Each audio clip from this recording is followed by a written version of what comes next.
but it was designed by a pastor of Our Lady of Victory's Church in 1919. And so when the second one was going to be erected in, I guess, about 1945 or 6, that's the they looked all over for the plans. They wanted to duplicate it. And they found them in a desk of a supervisor, Sharon Fisher, up in the attic, which I think is very, very fortunate, really, because they were able to duplicate that monument to the left on a grassy knoll, and they copied it, and Phil McCutcheon put the first brick and the last brick in there, which I thought was terrific. Yes, they were in a warehouse in Sarah Fisher. They weren't going to produce any more of those bricks. They were in the storerooms, and they had 10,000 bricks left, and they donated them.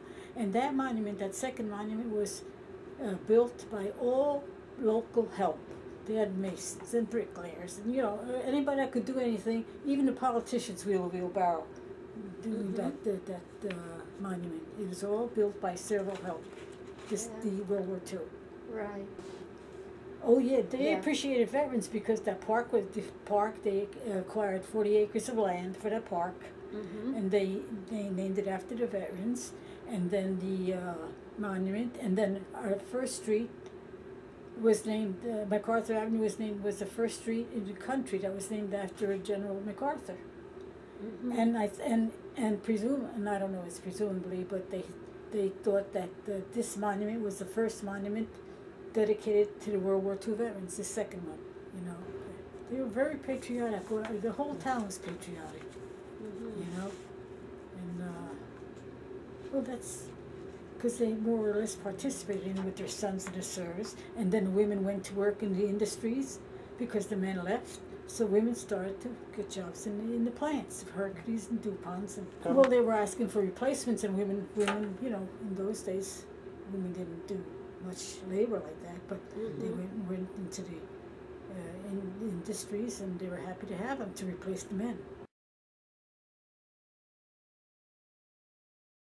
About 1,450 servicemen from Sayreville, and World War I had 350. Look at the difference. Yes. 1919 had 350, and 1945 had 1,450. Yes. Yeah. That's a big difference. Yeah, but I'll tell you, Sayreville in the 45 was such a close-knit that you almost felt for each other. If something happened to your son, then you were there to give support. Yeah. And it was a very close-knit community. And I don't know too much about the other parts of town because I'm more or less concentrated on being there. Yeah.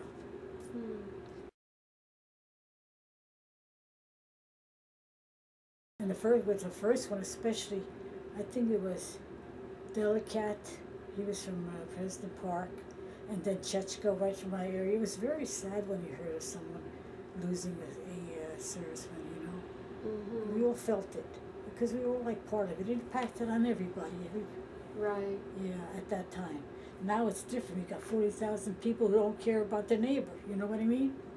But then the developments took place. My God, one of the first acquisitions of land was here in Lower Sayreville. Man bought 30 or 40 lots, and then slowly Algeier built these houses here, over here to the left, and then the bigger developments start coming in.